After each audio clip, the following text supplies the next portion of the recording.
So mga kateds, bago tayo pumunta doon sa mag-proceed doon sa tunneling system na sinasabi ko, magkukumpas tayo rito. At meron tayong good news kasi ito hindi namin nakita ito noon.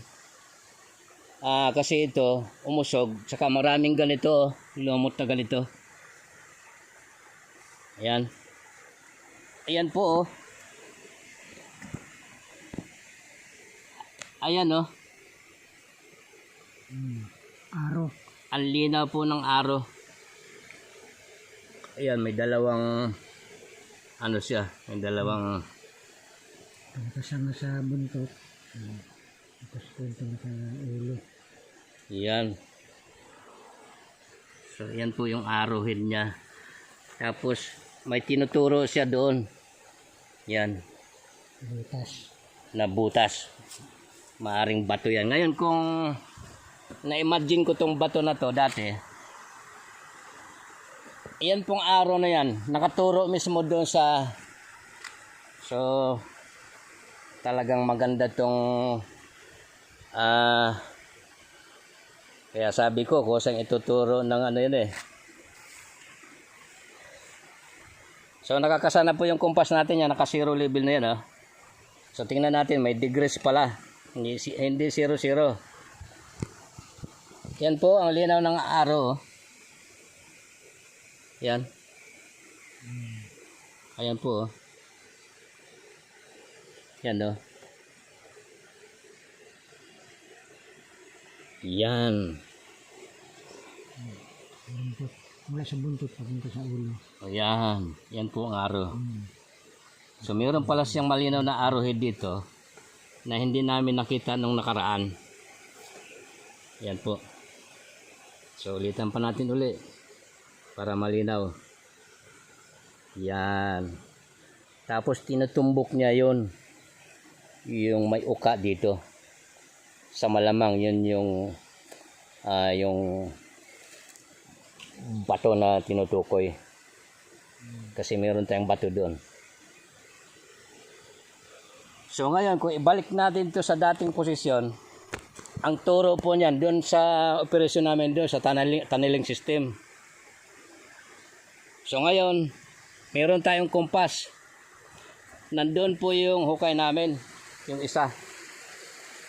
Yung pinakita ko kanina. Ngayon, napagitna ito. At yung hard na, perfect hard na nakasandal doon sa pader, na hindi nga namin nalinis ngayon, ay ano po, is about 100 meters papunta po dito. Kung magkumpas po tayo magmula dito, ayan po, tinan mo ba yun? Yung green. Matutumbok po yung norte. Nandoon po yung hard. Yan, norte yan eh. 360.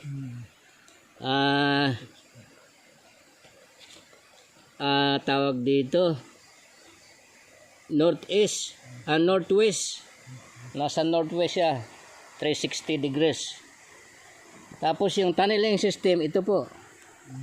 Yan na, yung may arrow na yan, 135 southeast. Yan na po yun, yung sakto na ano na kumpas. Yan o.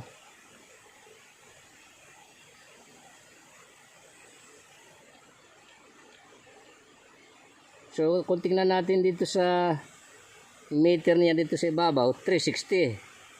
Pero doon sa loob, 135 southeast. At ang kagandahan nga, yung arrow na yan. So yan pala talaga, nakasikreto tong araw na to, natabunan ng mga ano nito, Lumot ng bato. oo, ng mga lumot ng bato yan.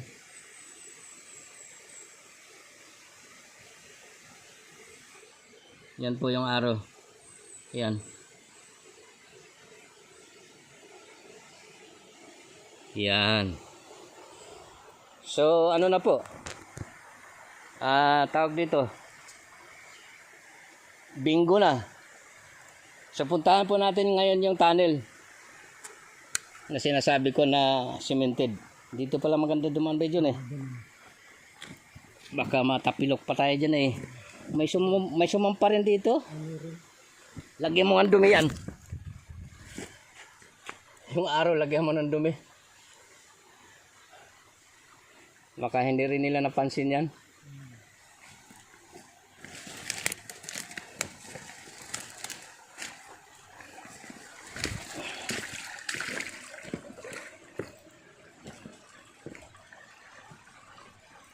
So puntahan natin ngayon mga ka-TH yung tunneling system.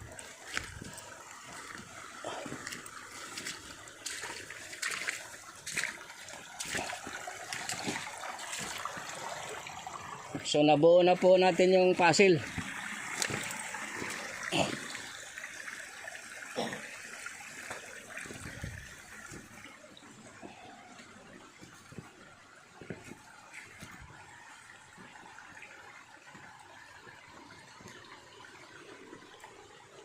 Diba dyan, lagyan mo muna sa bag yan.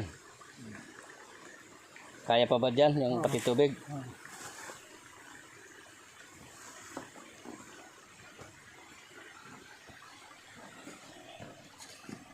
So, puntahan natin ngayon. Ah.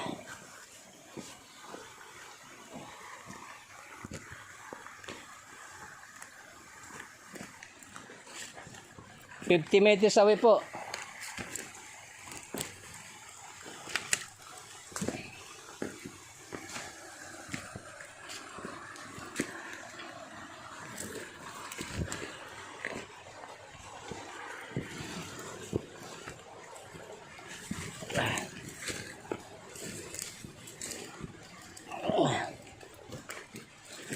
Ah.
Tabasan mo ba dyan pataas?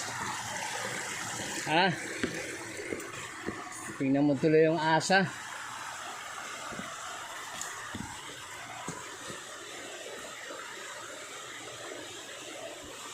So nandito na po tayo sa tunneling system na sinasabi ko.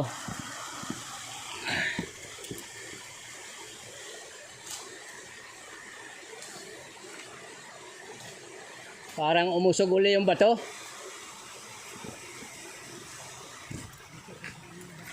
Ha?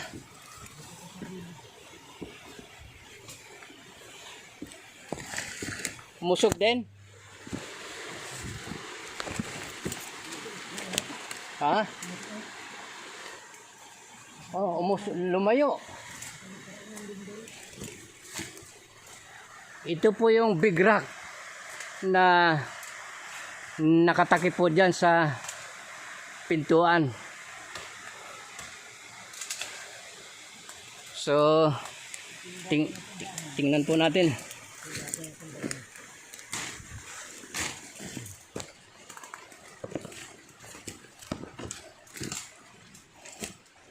Oh.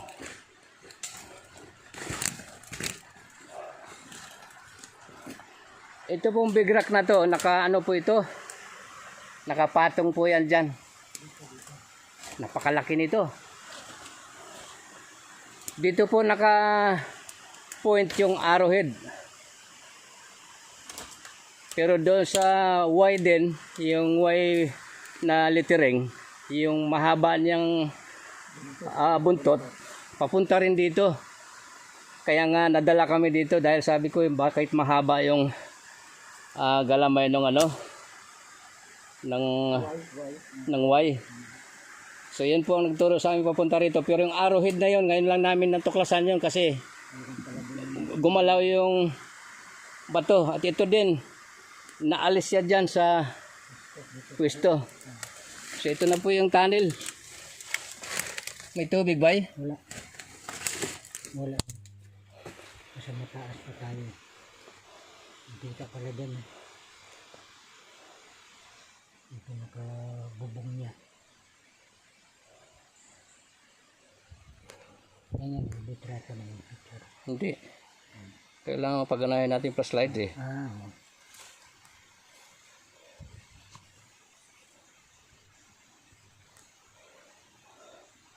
Ay, gumana yung flashlight. Hindi tayo nakadala ng Ha? Sa'yo, pailawin mo. Kasi baka hindi natin mapansin. Ito na po yung tunnel. So itong bato na to na napakalaki, nakapatong po to dyan. At gumuho na siyang kusa rito. So binigyan tayo ng way para mawala sa atin yung sige ba dyan, pasok ka. Yung mawala sa atin yung danger, yung trap. So walang pumasok na hayop kasi merong dyan. Ito po yung sinasabi ko sa inyo na may siya, may halong Yan po yung tunnel yan yung bunganga So marami kaming marka na nakuha dito. Nandun inipon ko yung isa, yung talagang ang ganda ng formation na pagkatawag dito, yung sign na bato na nagtuturo ng ng direksyon. So dito nga meron din siyang marka dito Yan. May marka din siya dito. So yung bato na yan na malaki na to, diyan yan nakapatong dito. So dumaos doon siya nung umalis kami. So iyan po. Ito po yung tunnel.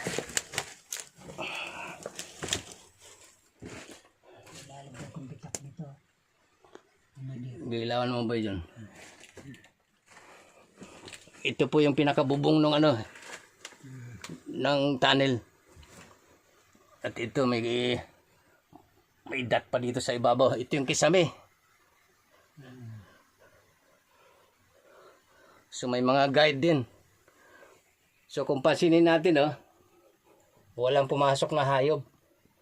Kasi yan pong lugar na yan, may mga halo pong bitchin yan yung may mga puti-puti na luminis sa mga gilid. Yung pag-ulan masama ang amoy. Yan po yung kisame So ang target natin dito ay down, pababa tayo. Kasi manipis pa masyado para tayo mag-divert. So ipakita ko sa inyo sa sunod pag nag-operasyon na kami yung bato na napakaganda ang pagka-design na naka-degree siya dyan pababa, yung turo niya. So yan yung guide. Ito na po yun. Yan na yung mga binagbag namin noon. Pagdating dyan sa baba, may mga halo na siyang bitsin niya. May mga puti-puti pa nga na kailangan mo ba dyan? Ayan may mga puti-puti. Dati sa ilalim niyan marami na may amoy kasi. Dito yung nangati si Bay Jerry kaya huminto kami. At naubos na rin yung aming bala konsumo. So, yan po.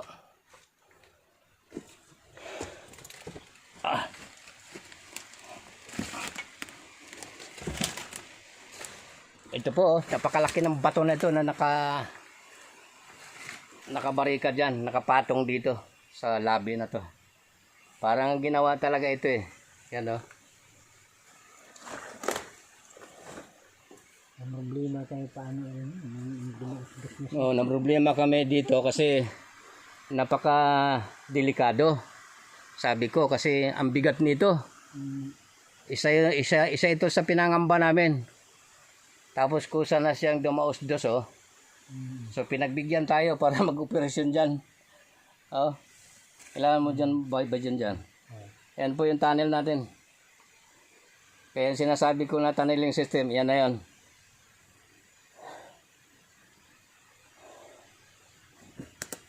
Iba na po ang pagka-cemented pa ibaba niyan. Finish ng pagano niya. Ngayon, para ma-determine natin na talagang cemented, ay kanina kasi maaga kami masyado, bibili sana ako ng muriatic. Kasi magre-react yan doon sa muriatic eh, kung meron niyang chemicals. Pero okay na po ako dito. Kasi sadyang itinuro ito ng ginaid tayo papunta rito. Yan po. Ang ganda ng ng pagkagawa na parang naka-arc. Naka-arco po yan. Yan o. Tapos nakapatong tong malaki na to. At yung malaki, tinan nyo. Yung itsura niya. May mga basag din. May mga basag ba dyan, di ba? Binasagan. So yung mga parte na yan, baka nasa underground yan, makikita natin yan. O siguro ito din yung mga nakabarika dito eh. Kasi bago kami pumasok dyan, nakasalansan yung mga bato dyan na yung papunta dyan talaga yung mga bato. Ang dami na natin malis pa na. Oo, nakasalansan po yung mga bato dyan na papunta dyan sa pintuan na yan. Parang itlog na nabiyak sa gitna. Oo. Hindi natin nakuha yun eh. Tinalian niya, naiwan yung kaputol. So itong bato na to dito, ayan nga ba dyan, may marker pa tayo dito. Tignan mo. Ayan o. Tignan mo. Ayan, marker yan o. Oo.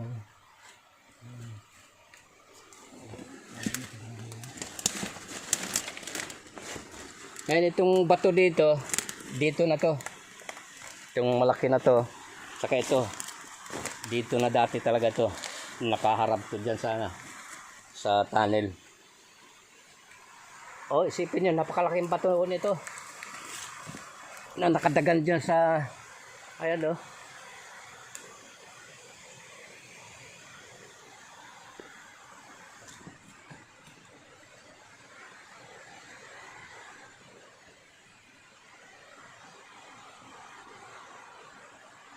Parang siya. Yung buong hugis pala ng bato eh, parang parang jet by John. Parang plano. O tingnan mo dito. Para po siya jet. Yan yung uso, yan yung dulo oh. Tapos yan yung palikpik niya oh. Tapos yan yung ibabaw niya oh, yung pinaka yan yung uso ng jet. Ito yung pakpak. Tapos ito din yung pakpak yung kabila. Tingnan mo, dungawin mo ba John? Oo. Sa taas na Jet fighter. Tingnan mo, yun yung ulo. yung nakapatagod parang saranggola siya. Si ganting jet fighter pala ito. Itong bato na to. So ito na po yun.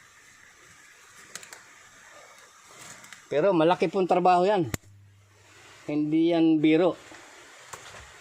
Natrabahoin. At napaganda nga dahil naalis na po yung peligro dyan. Yung sa bubong na nakadagan na napakabigat. Ito, parang siya. Yan na siguro. Ha? Ito yun. Ito.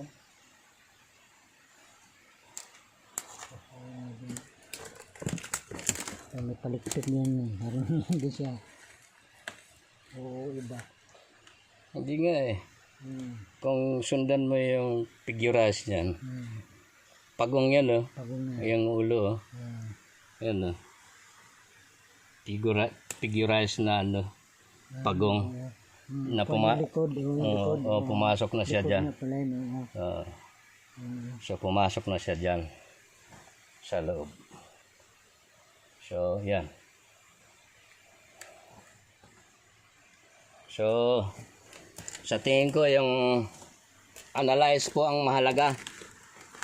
Kasi ang mga detector napakalakas kumuha ng minerals. Malaki ang tulong ng kumpas saka yung pag-i-investigate sa isang area. So isipin nyo, may radius po ito. So yung sentro ng bato na yon, kasi umusog siya, plano no talaga namin dati na hukayin din yung ilalim noon kasi maraming buti ang nakukuha doon. Baka mayroong small deposit doon. So nakalinya po ito. Ito, saka yung malaki doon, yung main na may Japanese character. Tapos yung hukay namin, nakalinyada po siya. 135 pattern. Southeast. So nung una namali ako, kala ko 00, 90 degrees. Hindi pala, 135. Tapos yung nasa dulo, nasa west, bali ano siya, north, tawag dito, northeast naman yun. Ay hindi, southwest. O kasi pag nandun yung norte, yung hard, tapos sa kabila southwest po yung isa, yung sa dulo na operasyon. So dalawa antimano yung ano natin. So ayan, maraming salamat sa Panginoon Diyos at within ilang taon, 8 years naming iniwanan tong lugar, nakabalik pa rin tayo na buhay pa rin. So nagpapasalamat ako sa Panginoong Diyos. So yan lang mga ka-TH. Naidetalye ko na lahat dito sa ating site. Maraming salamat sa atin at muli God bless sa ating lahat. At doon sa mga kapwa treasure hunter, lalo na yung nasa Mindanao, tuloy-tuloy lang po natin yung ating hangarin. At sana may mabubuti tayong plano para doon. Maraming salamat po sa atin. God bless.